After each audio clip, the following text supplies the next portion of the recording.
let me introduce myself before we get started. Actually, let me talk about the goal. So, what are you doing here?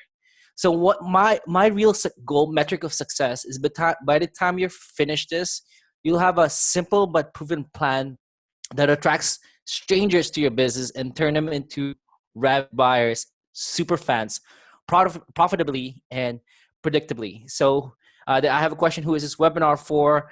These are for people who are interested in demand generation, who are trying to get leads into the company or trying to get customers to the company, whether that is in B2B or certain aspects of B2C. But I'm going to be focused on B2B since a lot of demand gen is focused on that. It wouldn't be veering into account-based marketing. That's something that I don't touch upon in this course, in this webinar, but my focus is how do you get people, strangers, to come to your company instead of you trying to chase after them. So, yep, and that's a good point by Brian. We do have an account marketing course coming up. I feel like the demand generation and account-based marketing go hand in hand. I do talk a little bit about that in the course itself, how demand differs from account-based marketing. But like I said, it will be out of the scope of this webinar. If you're in the right place, let's get started. A little bit about me. My name is Ramli John. I started my career at PepsiCo, an enterprise company, but I launched my career into leading marketing teams in VC-funded B2B startups. I ended up working in San Francisco for a bit, then in New York. And right now I'm based out of Toronto, Canada. And right now I'm also the founder of GrowthX Agency. I help companies generate more leads and sales. So this is a boutique agency, particularly focused on generating demand and leads and customers for companies. If you have any questions, add me on LinkedIn. I'm very, very active on LinkedIn, also on Twitter. My connections are right there. If you just Google Ramli John, I'm pretty much everywhere with that brand name. So what are we going to cover in here? What I really want to cover is to get you excited. I'm going to be covering 3 myths about demand generation. The second is I'm going to give you a tested and proven principle to get clients, leads, and customer knocking at your door. I'm also going to give to you 1 asset you absolutely must have to generate buyers. And then at the end, like I said, I'm going to give you 3 free resources, not just 1. I'm going to give you 3 to download at the end of this webinar. And also an implementation plan that ensures all the great ideas we talk about in this webinar will get applied to whatever you're working on right now. Whether you're working for a startup or a bigger company or you're working for your own as an entrepreneur, I promise that you'll get something out of this. And if you don't, then I have not done a good job, but I've put everything I can to make sure that you get the most out of this. So let me start off with a story. I love stories, right? I really love stories. And I love stories that start at a bar, right? This is a story that starts at a bar with 2 pints. 2011, I got a new promotion as a marketing director of a 50-plus person team. I really had a serious imposter syndrome. Think about that. That was 7 years ago. I was in my mid-20s, and I didn't feel like I was like, hey, what am I doing here? How did I get this job? I was young. I was ambitious. And the CEO put me aside, and he's like, hey, Rami, come over here. Come to my office. First day on a job, and he told me he told me some bad news. Like, he didn't tell me during the whole interview process. He said in the first 2 years of the company, they actually didn't hit their sales goal in this quarter. So the last 3 months. And they've been burning through a lot of cash, to a lot of runway to get to where they're at right now, and they're running out. The first thing that came to my mind was like, why didn't you tell me this in the job interview process? Maybe they wanted somebody to come in to help them out with this. It was definitely a do or die situation. So I was like, oh man, what am I going to do here? First of all, I had the serious syndrome. Second, company was in the worst position that I thought it was, that I heard in the job interview process. The situation was they had a 20-person sales team on the phone calling nonstop 10 hours a day. Now, that's absolutely crazy. And that's how they've gotten to this point so far. I was the first marketing hire for that company. They were definitely a sales-driven company. And I was like, what am I going to do here? So I went out for beers with one of my mentors.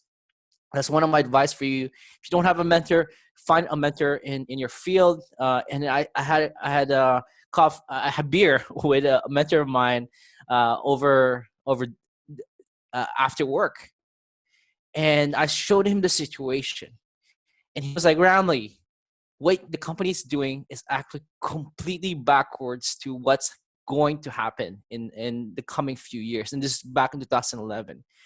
He told me like, "Hey, think about this. For the longest time, a lot of companies have been led by sales-led companies, where people have to depend on salespeople for their source of information.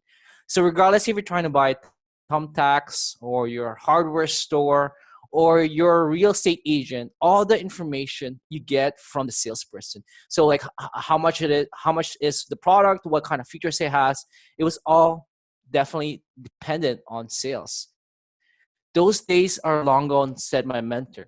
And this is the model that this old way approaches it. If you look at an engagement continuum, where you have strangers on one end of the continuum, and on the other hand, you have sales, what they're really focused on in this model, with sales-driven model, is that 20% value. And value, what I mean by that is giving information, like useful information to the customer, is only 20% of the whole continuum, and most of the sales message is actually on the sales. So if you're looking at marketing, how marketing fits into this model, you have ads that look like this. It's like, did you miss this? Amazon's bestseller. So it's all about trying to push them down to talk to sales. Now, this way of model is long gone, and this is not going to work. I just want to ask you, have you ever been in this situation before where the organization approach to selling is sales-led? And if that's you, if you have ever been in this situation, just give me a 5 on the chat box. I just want to see if I'm hitting some points here. Over my 12, 15 years in marketing, I've definitely hit this multiple times where I was brought in as marketing, and sales was the main focus, and it was the biggest team. All right, I'm seeing a bunch of 5s. All right, I'm hitting something here. All right, cool. Alex, Adrian, Rob, thank you, Kevin. So this is what's happening. And why this doesn't work is there's some recent statistics against this. So the reason why demand gen is really picking up is, one of the statistics is 70% of buyers have done most of the research before they talk to sales. So even before they talk to sales, they've really talked to, they've already done a lot of their research. Now that statistic you might have seen from HubSpot. There's another statistics that I found from Align to Achieve, that 59% of buyers actually prefer not to talk to sales at all. Now, I'm not sure about you, but I actually don't like talking to sales. I remember going to Cancun once with my buddies, and there's this sales people at the resort and trying to sell me like timeshare. And I would just walk away from them, and my buddies would love talking to. I'm not sure why, but the problem is, like, you have this model where people are trying to veer away and not to talk to sales at all. And that's where the power of marketing led has come in. We're now in a marketing led era, and that, if you're a marketer here, you're like, yes. If you're going towards marketing, you're like, yes, this is great. Now, everything you could want about paper clips, apartment buildings, everything else can be found on the internet. Excuse me. But buyers in every industry is now using this information to their advantage. In this model, like where we're at right now, and this is the reason why that company wasn't stopped hitting their sales goal, my mentor said, is that it's far more effective to really try to attract people to than you trying to chase after and try to convince them, right? The way that my mentor put it this way is, imagine sticking your head out of a window, right? And just saying, hey, I've got this amazing software. Does anybody want to buy it? Now, chances are there might be 1 or 2 people. It's like, yes, I'm interested, but it's not very effective. What is a better way is, how do you get them to the door knocking at you? And this is what I'm going to be showing to you throughout this webinar, is how do you get them to attract customers instead of to chase after them. Now, if you looked at this model, this has actually been flipped. If you look back at the engagement continuum, Now you're providing a lot of value upfront before they even talk to sales, right? So this is where the attraction power comes in. I'm going to be talking about how to attract them in a little bit, but look how this has completely flipped around. So now more value is given, a lot of information given to the buyer, and instead now sales have an easier job. They have an easier job because you're now bringing people who are already heard the message, you've given them value, and they're ready to talk to somebody about more about the product. And that's what demand generation about. I just want to define it because I know it's been the buzzword. If you look at like job postings, and if you looked at like job, in LinkedIn, you're looking at like their what their title is, their job title. It's a lot of demand generation, VP of demand generation. This only popped up in the last 2 to 5 years. So this is actually really recent. I found this in Wikipedia. It says demand generation is the focus of targeted marketing programs to drive awareness and interest in a company's product and or services. So you really, it goes back to trying to attract them to you instead of you chasing after them. Now, this sounds a lot like inbound or content. This is actually the way that I've seen this in a blog post that I've read on HubSpot. Is demand gen lies in the intersection of inbound marketing, so trying to attract them, also content, so producing content, and a little bit of marketing tech.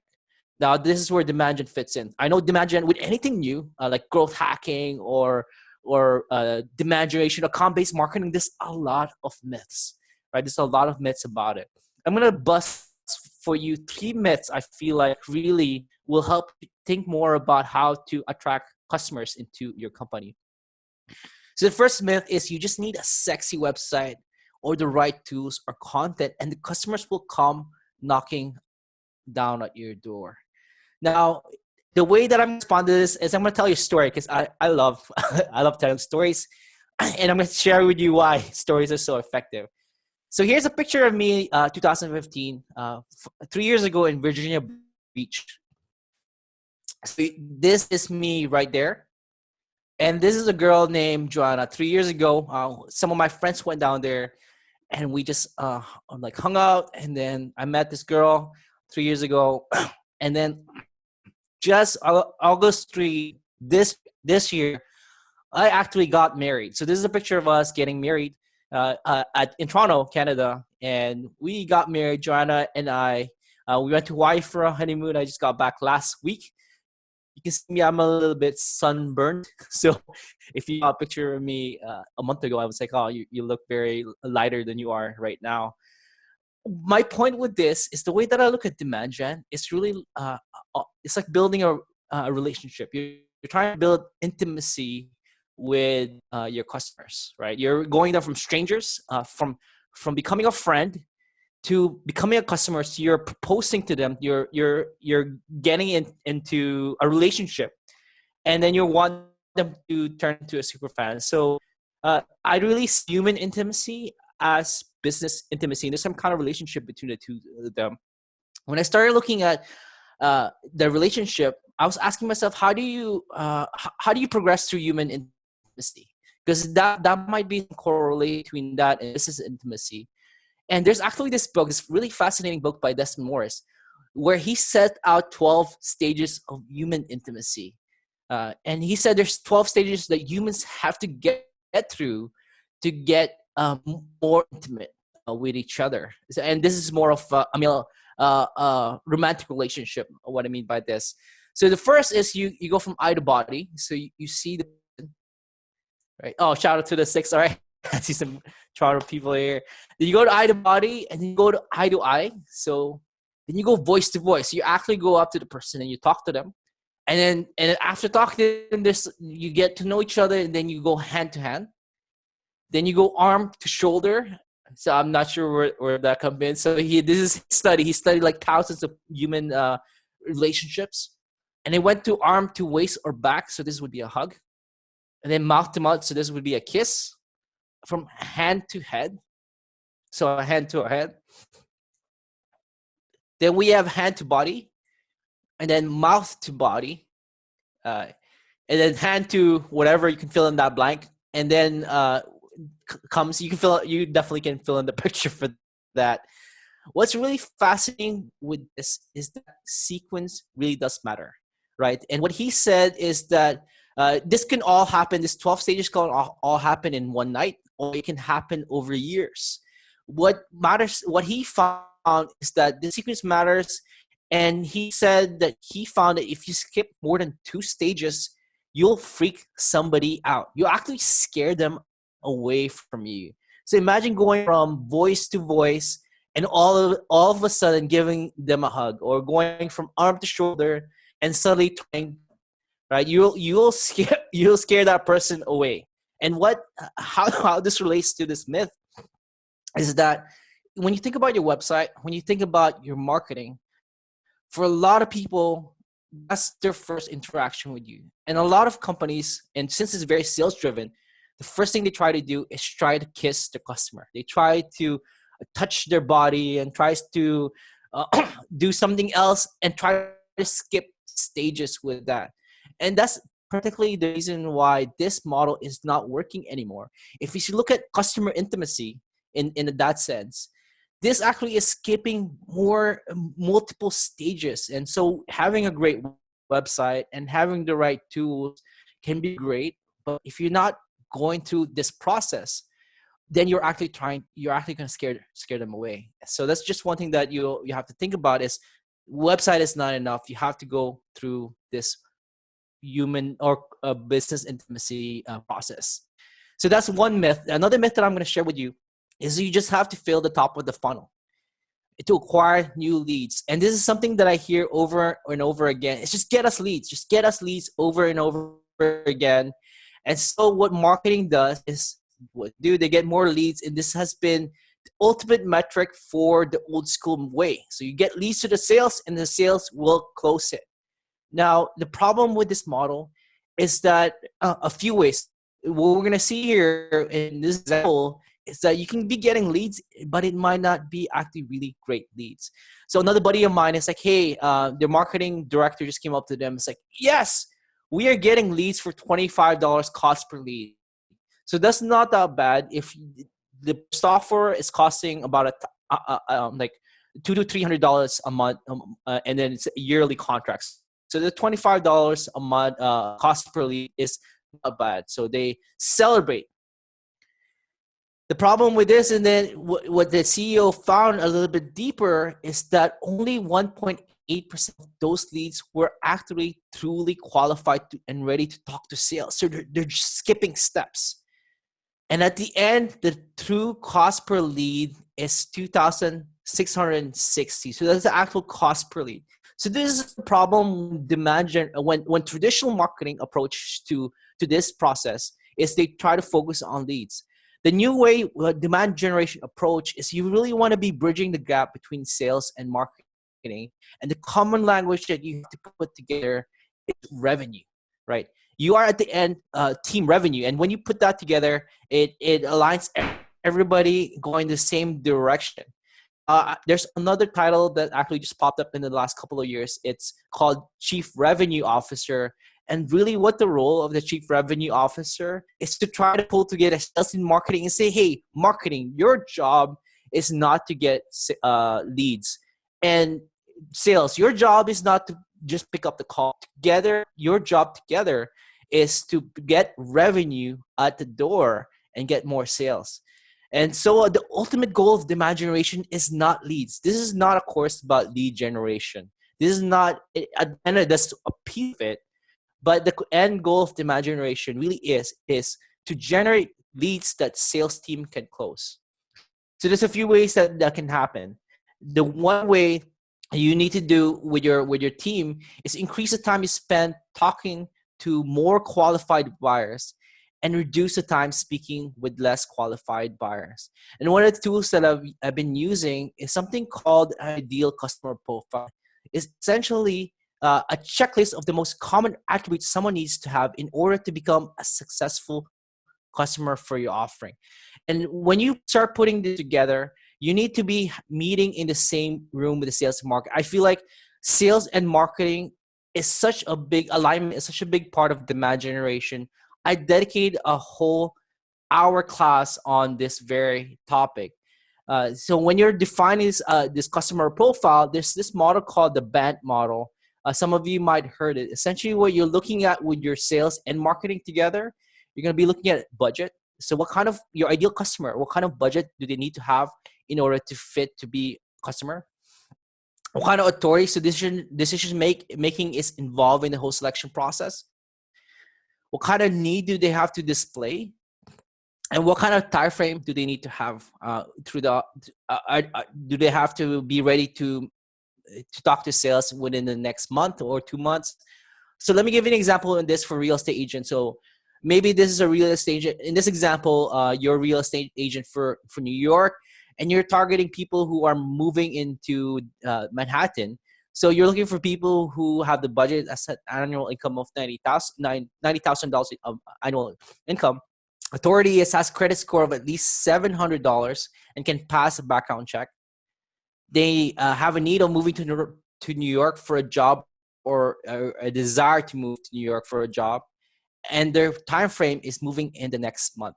So this is just an example for real estate agent, but if you do, you definitely need to have this with your sales and marketing. And even if you're in a small company or a startup, you need to be bringing in the founders to try to really hone in on what your ideal customer profile looks like, and really put that as a checklist. So I actually providing a profile, a template that I'll give you at the end of this webinar. If you stick to the end, I'll give you that link. So this is one of the things that you have to consider when you're looking at, hey, I just focus on leads. This is actually really focused on revenue, and try to focus on people who are your sales can most likely close as a sale. So this is the second myth. The final myth I want to share with you is content is king. Just put more content out there. And this is something that, excuse me. This is something that might be popularized that you might have heard from other marketers who are not quite familiar, or content marketers fans. Just put more content out there, really. And my argument with this is it's not about putting more content. It's about putting the right kind of content by this. Now, when you're attracting people to your company, and this is what demand generation is about, content is very important, but it's definitely not the only thing you have to consider. The way that I think of content is, let's think about attraction. How do you attract somebody to you? How do you attract somebody to your business? What are the ways that one of my mentors have shared with me? The way to attract somebody to your company is you need to start seeing yourself as people, or as to attract people to you. You need to help them become superheroes. And our role as the demand gen marketers is we are Professor Xavier, right? We need to help people, customers, hone in their superpowers. And this is how you attract them to your business, essentially. There's three main ways that I see this. I'm going to give a bunch of examples just to start getting your brain going into, like, hey, if you have all this together, then customers will come to you and knocking at your door instead of you always chasing after them. And I'm going to highlight like companies I feel like are doing this really, really well. So the three ways to attract strangers to your company. First is educate people with courses, blogs, and videos. And this is something that HubSpot is big about content marketing. Educate people. I feel like it's overdone. Now everybody's educating it.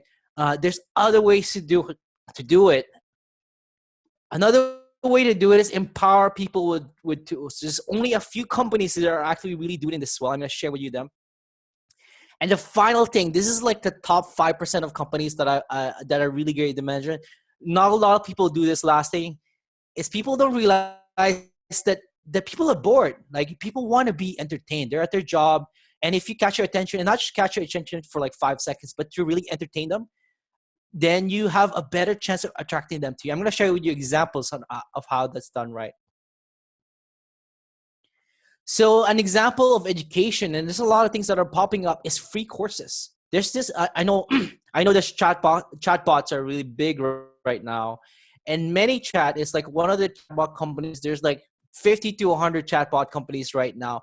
And what ManyChat did is absolutely genius, is they provided a free course on how to build your first chatbot.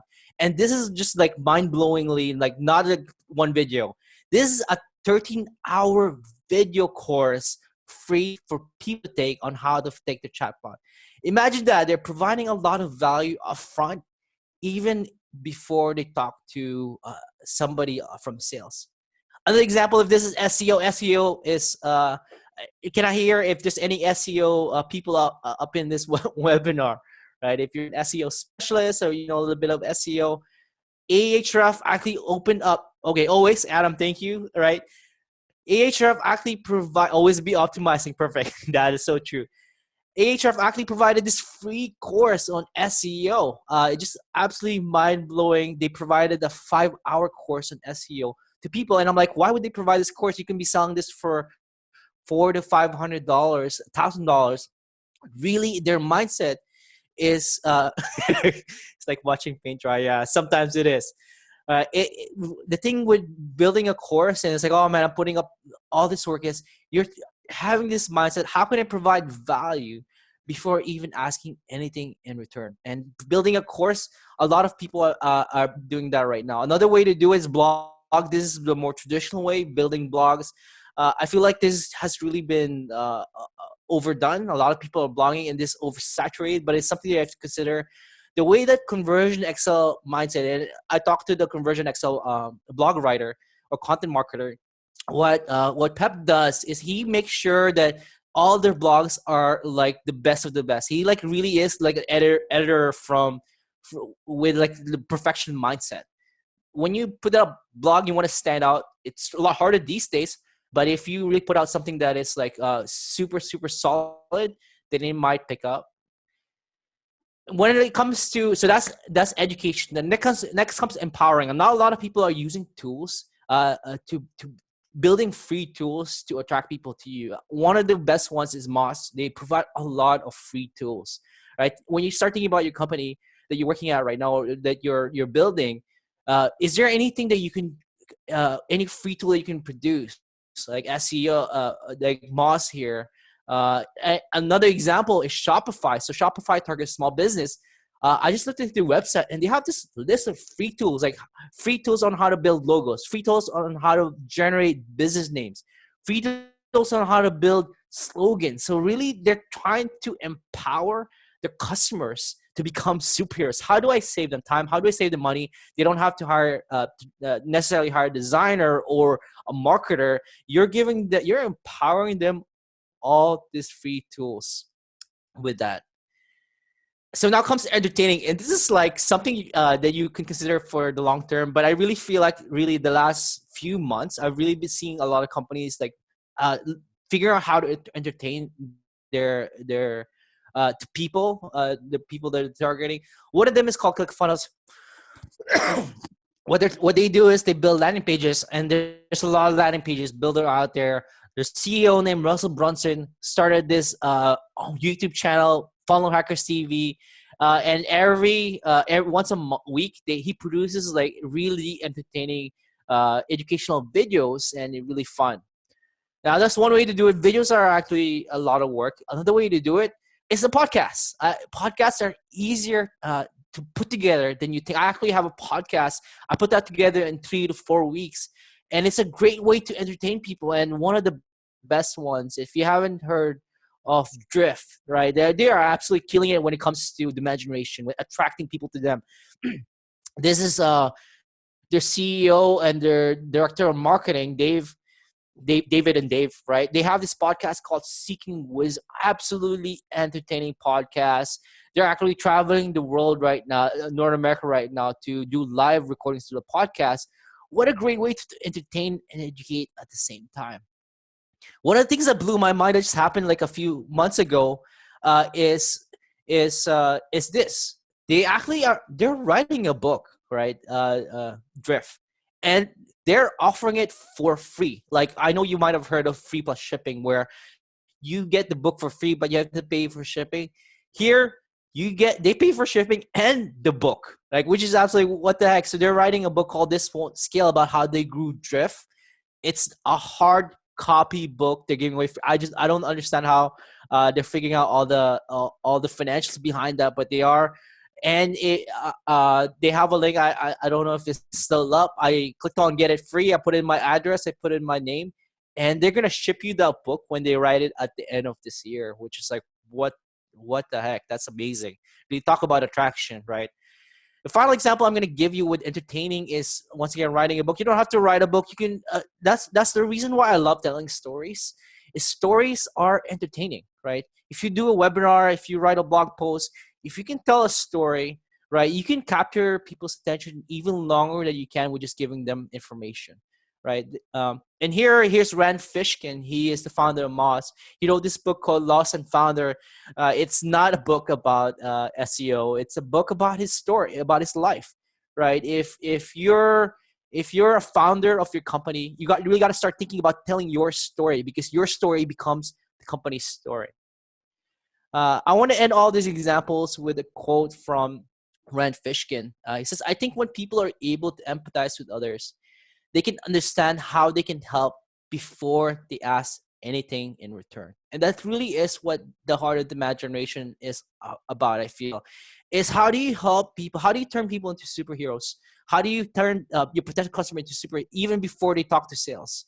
And I know that seems like, oh, there's a lot of upfront work, but this is thinking about long-term and also short-term, because people that you trust, people that entertain you, that educate you, that empower you, are people that you trust, right? Think about your professors, think about your friends. These are people that help you in your life. And if they give you a suggestion, you trust them. Think about that not as a friend, but as your company. You empowering them, you're educating them, you're entertaining them. They start trusting you as a brand. And once they have the trust in you, when you ask them, hey, would you like to take a look at our product and talk to sales, the chances of them saying yes is tremendously a lot higher, and they're more likely to pay than people who have never heard from you at all. And so really that's the heart of it. The word that Rand Fishkin talked about is empathize. Really getting to know who your customer is, their pain points, their fears, their desires, their aspirations. And when I think about this, the first thing I think about is really, when I think about this, is I think about this. This is a persona, and as marketers, you've heard about personas. I actually don't think personas work by itself, right? You can have the background learning job role. So if you're not familiar with a persona, it's an avatar of your ideal customer. So you have a picture, you have a name, you have information about them, you have what their role is, what their desires, their aspiration, their goals. I don't think this really works by itself. And this is my struggle with a lot of traditional marketing programs in university colleges, and even in some online courses, is they say, hey, build a persona. Because what a persona doesn't do, and marketing Mary, is it doesn't give you the reason why people do things, right? This persona right here, marketing Mary, all that information doesn't say, hey, because of that, here's the reason why they sign up for a conversion Excel course. No. And that's where actually job theory comes in, is that people really have jobs they're trying to get done, and they hire products to do those jobs. If your product does a better job than any other product, people will hire you over it. I'm going to give you three traditional examples about this. I'm putting this all together, so bear with me for the next 5 minutes, and I'm going to wrap it up with this main principle that I really have shaped the way that I help other businesses. So when you think about job theory or jobs to be done, is one of the biggest examples is people don't want to drill. They actually are looking for a hole. So when you're trying to sell a drill, you sell the hole itself. When people are looking for a lawnmower, right? Exactly. Jobs to be done. They actually are not looking for the lawnmower. They're looking for not just a clean lawn. So what is it their job they're trying to do? It's to maybe look good in front of their neighbors, so they don't think they're a slob. Or maybe it's to feel satisfied and at peace when they're at their lawn or the backyard. Here's another one. Shampoo commercials actually do a good job of hitting on the jobs to be done. Is that people don't want the shampoo, and all the shampoo commercials, they have this lady or a male or female, and they're just shaking their hair and it's so shiny. Obviously, I'm not gonna be on any shampoo commercial, since I don't have any hair at all. But my point with this is you're really focusing on what is it that they're trying to, what job is it they're trying. And this one thing that I saw from Intercom, another great company that's focused on demand generation, is they have this thing called a story. So you're gonna put a story around your customer. So as a person, and you're putting yourself as in the shoes of your customer. When I am doing something, I want to, what's their motivation so that I can, what is their outcome? Let me give an example of this for Conversion Excel. As a performance marketing manager, right? When I'm putting together a marketing strategy, so the situation, I want to get 3 times in return on ad spend so that I can get promoted as the marketing director. So if you're looking at the job that this person is trying to do, this marketing manager is trying to do for using Conversion Excel's courses, it's not that they can just put together a marketing strategy. That's not their job, right? Their job is not to get 3x return on ad spend. Really, this person in this story, the marketing manager's job for this course is to get promoted, is to become a marketing director someday. Right. So when Conversion Excel starts promoting this, they're more focused on the benefits of this course to get somebody promoted instead of other things like that. So that's just one thing to think about. I have a template at the end of this webinar. You can put this all together. Final thing I'm going to show to you, and this one, brace yourself for this. This one's actually the one that changed everything for me. This is the one principle that helped me with that company to 3 times their sales. It's something called the Charm and Bracelet Method. Now, I actually got this from some really smart guys out in California. I saw them face to face at a conference. It's called Get More Vids, and they were using this to put together videos, ideas to try to get more viewers. And I was like, man, this is such a great way to use this for demand generation and content generation, and really how to build content that will attract people to you. So the way that it works, you start off with a bracelet. So this is the circle. If you haven't heard of a bracelet charm, there's a bracelet and then you put charms around it. So the bracelet starts off with one job to be done by one persona. So for that particular persona for your company, what is one job they're trying to do? And then what you're going to start doing as charms is think about roadblocks they have, any frustrations that they have, any shortcuts they're looking for to save them time, any particular successes that you've seen, any failures that you've seen people with that persona try to complete with the job to be done, any pain points, any fear. So now you have this bracelet and you have this charm, and you're branching out particularly from that. So you're not just thinking of content ideas from your head. It's like, maybe this will work, or maybe like me before, I would just like look up ideas from my competitor. It's like, that blog post got a lot of shares, I'm just going to copy that particular content. You're actually trying to put strategy around it, around one person and one job to be done. Let me give you an example with FreshBooks. They're an accounting company. So for one of their persona is freelancers, and the job they're trying to do is get paid faster.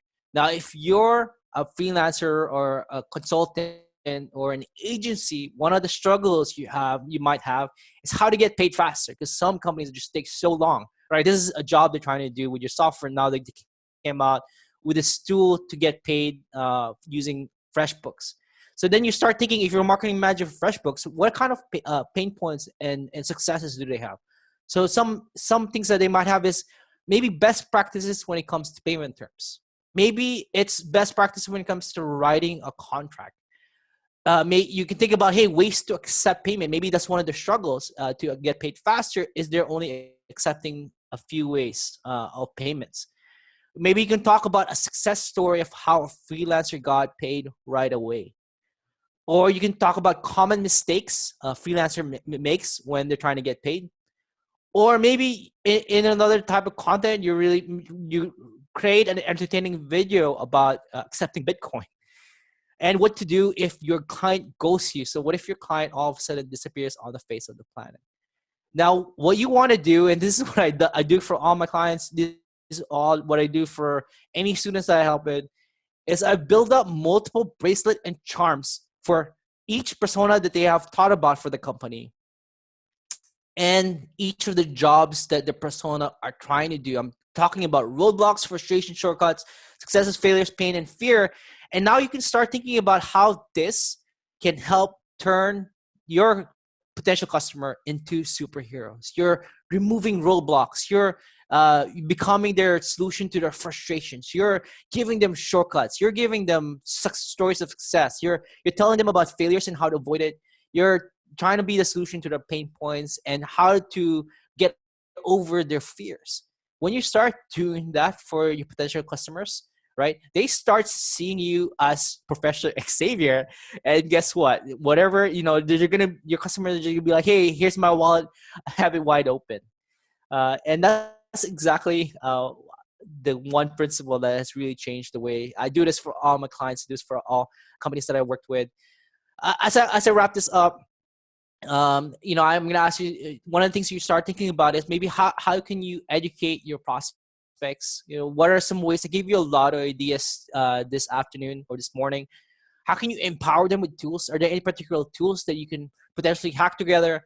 I know I saw a question earlier, is you're trying to put together a widget. Maybe can you put that together on a spreadsheet at the beginning and just give that to them as a tool that they can use when they download it?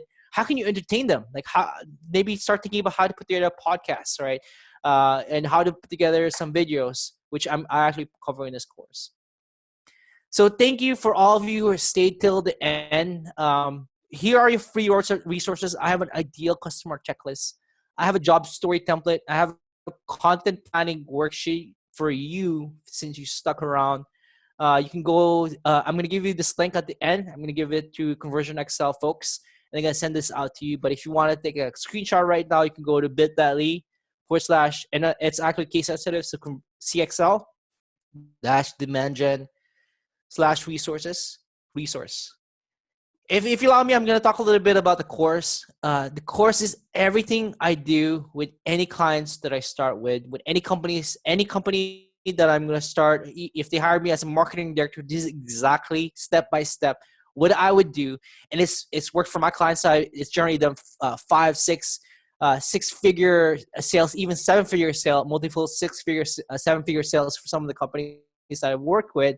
This whole process, every tool that I work with in the demand gen, it starts with the foundation of demand gen. I have one whole class dedicated to marketing and sales. Maybe you have a larger sales team that you work with, or maybe just one person. Always start off with aligning your sales and marketing in terms of your lead qualification, in terms of meetings. Every template that I have there. I help you define your ideal buyer. I go through even more tools and really get to know who, their pain points, and all that stuff. Oh, Tasha, thank you. Right, you posted up on the link. How to create the perfect content, turn eyeballs into leads, any content promotion. So I'll talk a little bit about Facebook ads and social promotion. I talk about outbound marketing. So I talk about like what's coming back in demand gen is like direct mail. Instead of like sending them emails, you actually send them a physical, I'm looking for a letter round. I don't have any. A physical direct mail and how you do that. I talk about like trade shows and how to do that successfully. Finally, I talk about nurturing your leads. What you'll get from this course is you're going to put together a successful demand gen strategy to help your company generate predictable, qualified leads for years to come. You're going to leverage landing page, social media, keywords to compel your target audience to give you access to your email inbox and eventually their wallet. And I'm going to help you avoid some painful bottlenecks when it comes to implementing demand generation programs that align with sales and marketing. Now, that's the what's on the course page. What it doesn't say is the bonuses. Here's some stuff I feel like demand generation courses these days should have, but I rarely see it. I actually haven't seen it in any demand gen course. I'm going to show to you how to produce videos using your smartphone to beat algorithms. I'm not sure if you know, Facebook, LinkedIn, Twitter, even Google have changed, even search engine optimization have changed all the algorithms, and now they're really focusing on video. If you post up a video on Facebook, it's gonna push it up to the top. I'm gonna talk about like Facebook Live. If you instead of blogging, if you have the right resources, I'm gonna show you, you can actually beat search engine algorithm by producing a video. Because I'm not sure if you think about it, if you Google anything right now, question, the first thing that pops up are videos, right? Because people are learning quicker on videos.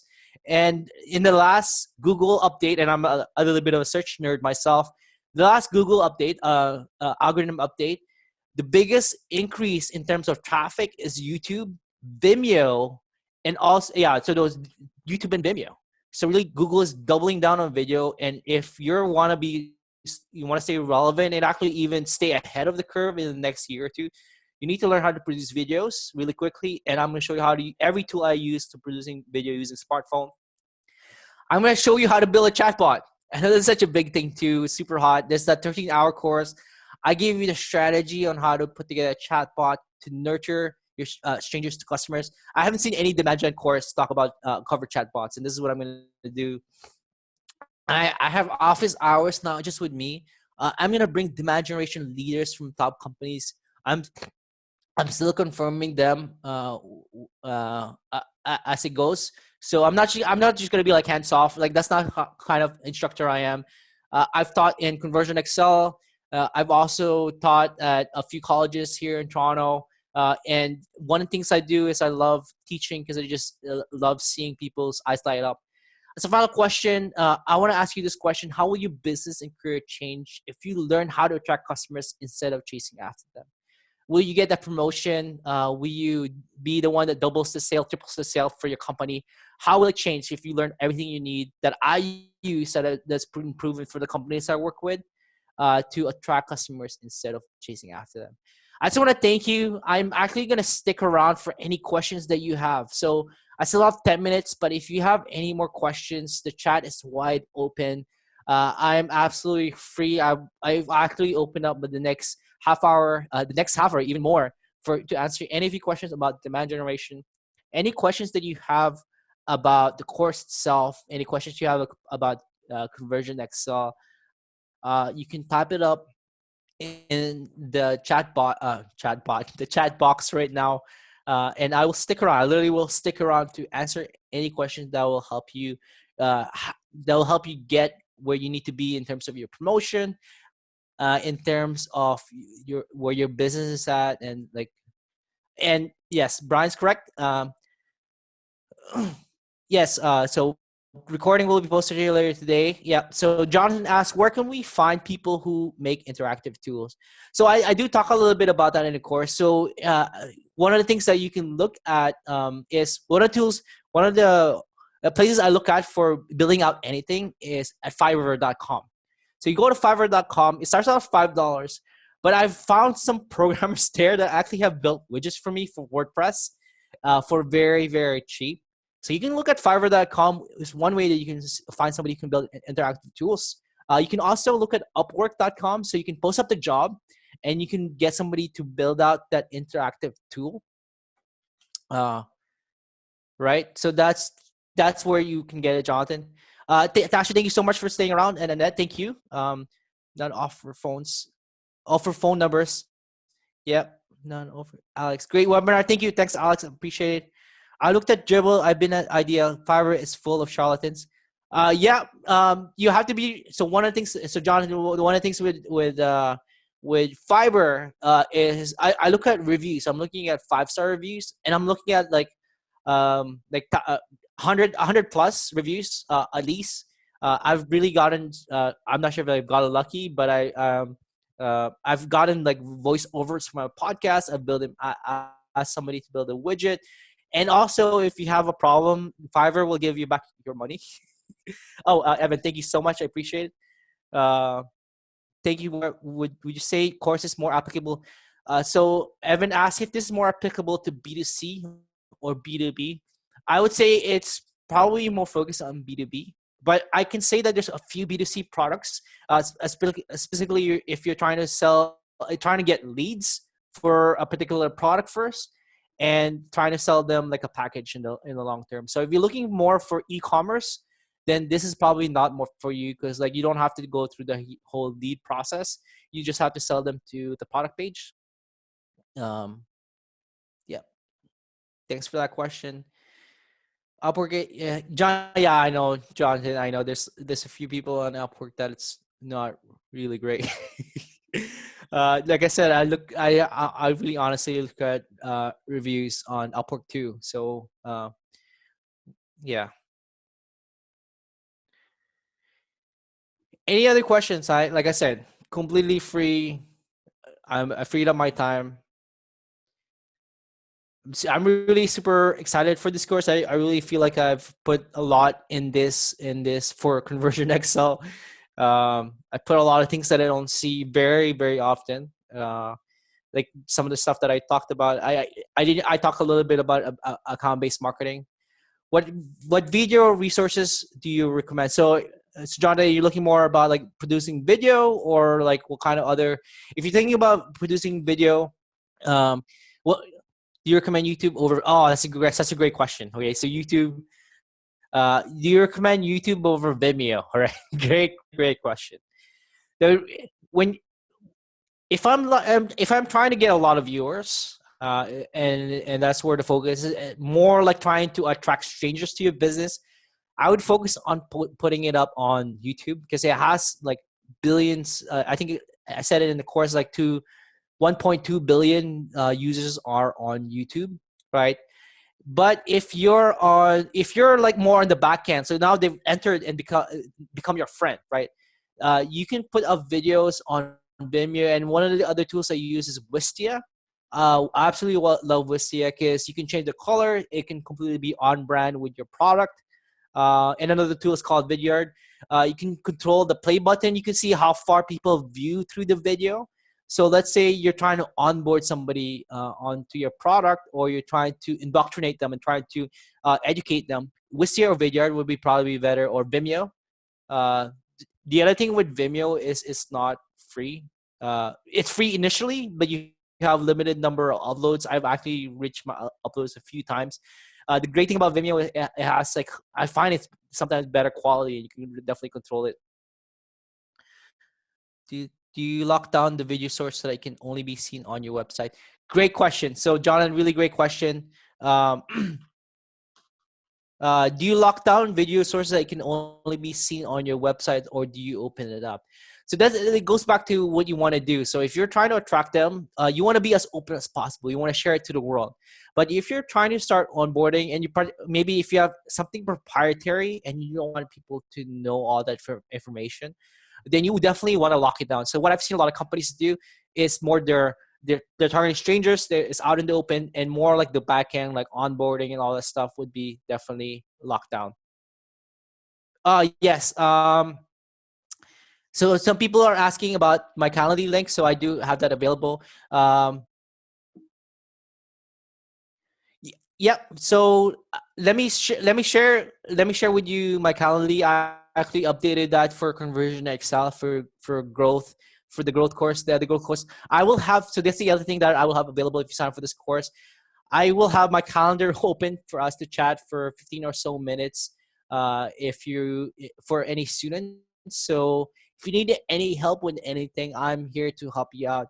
And Vernon, I'll get you email from Conversion Excel from Brian, and we will chat about that, about chatting about this. Great question. Oh, okay, it's even better. You just got here. Okay, cool. So we will announce office hours for this course soon. All right, awesome. Thank you. So I'll chat with all of you at some point. We're here. Where are some conversion? Oh, there's so many great Conversion Excel. Vernon, thank you. Yes, so many great Conversion Excel resources. The blog is absolutely mind blowing. Like, they have a blog post in demand generation. They have a blog post on their blog post on growth marketing, which is another big thing that has happened the last 2 to 3 years. It's really top notch, because I know the writer of that, and he's a really awesome guy. I know they have a bunch of webinars. So a bunch of free webinars that they have available on the Institute. Link says Conversion Excel /Institute. Any other research I miss, if Brian can, yeah, Jonathan, yeah, some videos. Let me get back to you on that with Brian from Conversion Excel. I can send you all the links to the Conversion Excel video resources. Yeah. Any other question? I still have 2 minutes. I'm really literally gonna stay stay here for the whole time until we need research. Yeah, I will send that over. We'll somebody from Conversion Excel will send you some resources, Jonathan, with the links for Conversion Excel. Yeah, no problem. Like I'm that kind of guy. The other thing, if you're still around, add me on LinkedIn. Just look for Ramli John. Very active there. Post on my podcast, a bunch of other things onto my LinkedIn posts. I'm also up. I know I'm shamelessly plugging myself in, but like I'm thinking about like how else I can help you once this webinar is over. Uh, I'm here to empower people, really to attract them to me. I'm doing the management on myself. I'm trying to build a brand on myself. That's pretty funny. I'm not sure if other people thought that was funny. I think that's it. Can we book? Yes, book 15 minutes with me. I think somebody posted up the link for me at the. Let me see this. Yep, somebody posted up the link above. If not, I will get that to you. I will send that along with the resources that Brian from Conversion XL would send to you. Yeah, definitely. But on the long term, you'll have more access to me once you join the course. I will be available to you any week as you go through the course. I really want to help you become successful in your career and your company. Yep, let me send over the right link. Yes, yeah, I will. All right, thank you so much. I appreciate it for sticking through the end. If you have any other questions, reach out to somebody from Conversion XL. I hope to see you in the Imagination course. I put together as much as I can for that. We will see you there. All right. See you later.